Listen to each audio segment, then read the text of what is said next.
I saw you in your morning, because our room was just the same. Through imaginary walls of masking tape, and somewhere past the quiet, I think I heard you growing up.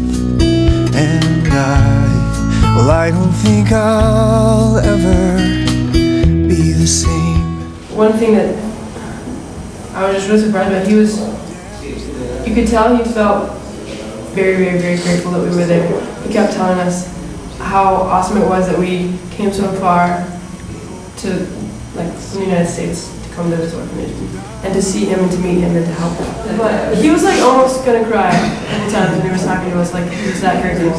And it was so humbling that like, he knew everyone's names of the people that were there, the people that, you know, and all their problems and like how to help them, and he was really compassionate and was loving to them.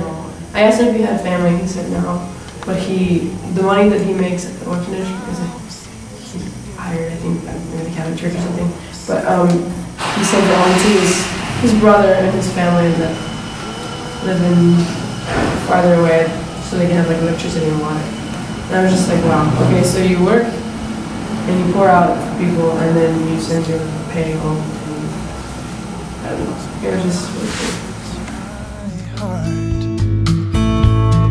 To think that we were just the lucky few,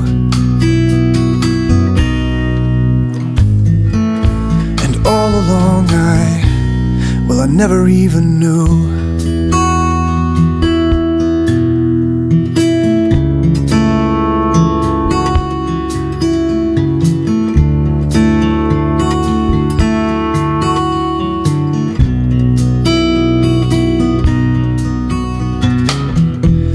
Light of day upon us, but now the scenery had changed. The Coventry was gone for new horizons. He didn't talk that well, but I mean, when he could, like, we knew what he was saying, and we would talk to him, and like he could understand us. He was just like really overjoyed that we were there, and we were just kind of standing there, like holding his hand and calling her chistoso. But the holidays and candles round the aging of our youth, burning all the innocence, disguising all the truth. But our sunburned skin kept the taste of the salt to fire the feelings we'd always fought. We found a new companion just for the fall. And now we see this different angle. It's a second glance at life, in a world where fathers leave their boys for the finer things. I can still remember laughing so hard it hurts my heart to think that we were just the lucky few. And all along I never even knew. To not judge by what our eyes see or what our ears hear, kind of in the natural. Well, what does it mean to do that in the spiritual? And I was really bummed not to be able to go to the orphanage today because I really wanted to go back.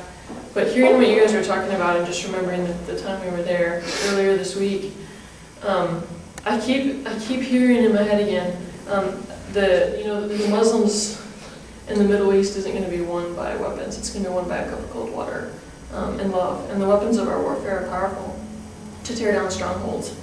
They're not carnal weapons, but they're powerful. And everything that you guys did today and that we did on Tuesday at the orphanage, I keep, having this picture of you guys, just a couple of you were just feeding bread to one of the men because he couldn't eat it himself, and clearing dishes. And what all of us are doing here is warfare, but it's warfare of love.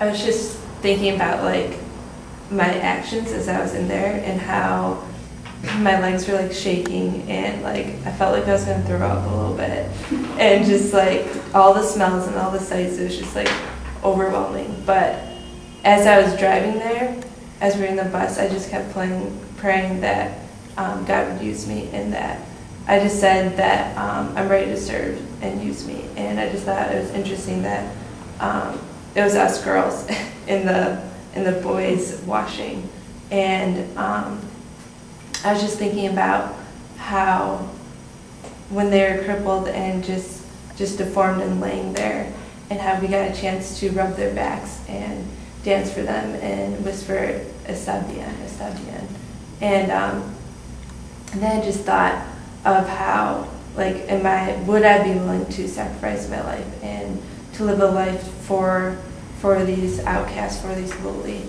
and then my thoughts went to thinking of how we are all crippled like that, and how we are all deformed in God's eyes. And he not only shaked and wanted to throw up on this earth, but he was nailed to a cross and was mocked so that he could whisper in our ears, "It's okay, you're my child, you're loved."